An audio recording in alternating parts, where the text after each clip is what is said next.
Her real name is Half Pint. I call her everything under the sun because she's my good girl. Yes, she is. Can I rub your tummy? Can I rub your tummy? Can I rub your tummy? Yes, I can rub your tummy. There you go. I got your tummy. You're such a good girl. So, when I was showing Half Pint, I realized there was, well, it's still kind of there, but there was this like black thing under her arm. It looked like a blackhead. I know cats can get blackheads. So I squeezed it a little bit and some black stuff came out. So now I'm just going to go clean it. So preparing to clean. So I have cotton balls and I got this stuff. It is antiseptic for skin cleanser and everything. We've used it on her before when her collar, where we have the prongs for the invisible fence, the prongs, she wound up growing into her collar and we didn't realize it until it was like the day after it happened. And the prongs went into her skin. So I realized that and I was like, oh my gosh, and I went and got my mom. And then she used this to clean it out and it healed perfectly fine. So I'm gonna use that to clean it real quick until she gets back. So that way she can take a look at it.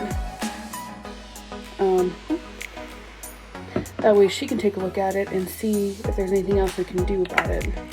Which I should have thought about this beforehand. Alright, I cleaned it. I have 2 dogs, like you've seen. So anytime I try to do anything for Half Pint, I have another one in my face just going. And that's what he did today. He was looking all over my face and I'm like, I love you too, dude. I gotta clean her wound. Move. And he was like, where's my treat? You're giving her something I want it to. And I was like, okay. So then I went in there and I got them treats. So they got treats and everything. And now, since it's almost 12 o'clock, I am gonna head to my piercers to get my earrings replaced and everything. And make sure the ball does not fall out anymore. So I will see you guys later. So another thing I kept forgetting to bring up before, you know, my other videos anyways, I have finally decided that I'm going to try to go back onto intermittent fasting because it works for me. I had been really bad with it because I wound up getting a different job and that job kept me out a lot of times well past midnight. And so I would stop, had you guessed it, McDonald's, and I would get something to eat because I was just like, oh, I'm so hungry, and it could easily turn into a binge episode, and I don't want that to happen. So what I decided to do is that after 6 every day,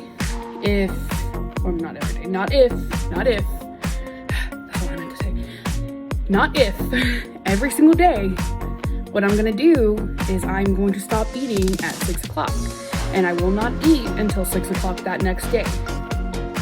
I'll get up at 5:30, take whatever medications I need to take, because there's one medication I have to take. It takes 30 minutes before I eat anything, so that's what I'll do. And then, you know, we're gonna go from there, and then I'm gonna start working out more and all that jazz, so we'll get there eventually. We'll get back to where we need to be. So yeah, but so far I have done tremendously because the biggest part was going back on my medication because my doctor, she told me, she was like, yeah, let's, because I wasn't doing so hot in the mental health department before I went to her, and so she was like, let's go ahead and put you on your antidepressant again, and then we can look at the one for your binge eating, because that one sometimes can heighten the way you're feeling right now, which wasn't great. And I was like, okay, cool. So what I wound up doing after that is that once I was good to go and she did her, I forgot what they call it, but she did her evaluation to make sure I wasn't thinking about any kind of harmful behavior. She went ahead and was like, okay, so we're gonna go ahead and do this. So that's okay, as long as it's okay with you. And I was like, that's perfectly fine. Let's do it. Because I had lost weight when I went back on my antidepressant. So she said, you know, that proves to me that your weight has a lot to do with your mental health. So as long as we keep that in check and keep medication going, you should be fine. But you do have to put in work for it, which is why I took the tour job, because I was like, oh, that'll be cool. I get to walk around for an hour and a half. And when I was doing training, I was like, oh my God, I'm dying. But then I started doing it more and more and more and more. And I loved it. But I wasn't doing it as often as I needed to, or as I wanted to. So I was like, well, I'll just go ahead and quit it then. And I'll do everything myself. That's okay. I can do that. That's fine. I can walk around for an hour and a half. I can figure out a way to walk around for an hour and a half. Whether it be going to a store, something like that. I don't care. I'll take my Tank out. I'll take Tank out, yeah. Take him to the dog park for an hour and a half every day. So, anyways, I'm babbling, but you know, that's why I changed my name. So it's Quesadilla Babbles now. So yeah. So now I don't mind if I babble because it's in the name, and you can't get mad, and that's okay. But you know, anyways, I'm gonna eat my banana now. Also, I realized I did one of my biggest pet peeves in my last video. I was editing it and adding all my little effects. They got taken off an hour. That were taken off a second because I put my intro and outro in later. Anyways,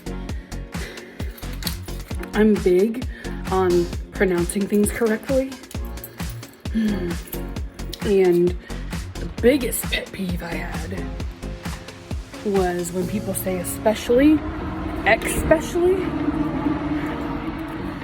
And I did that. And I'm so sorry. And also you can see my freckles real hardcore because I've been out in the sun already. Anyways, all I wanted to say. And so that's it.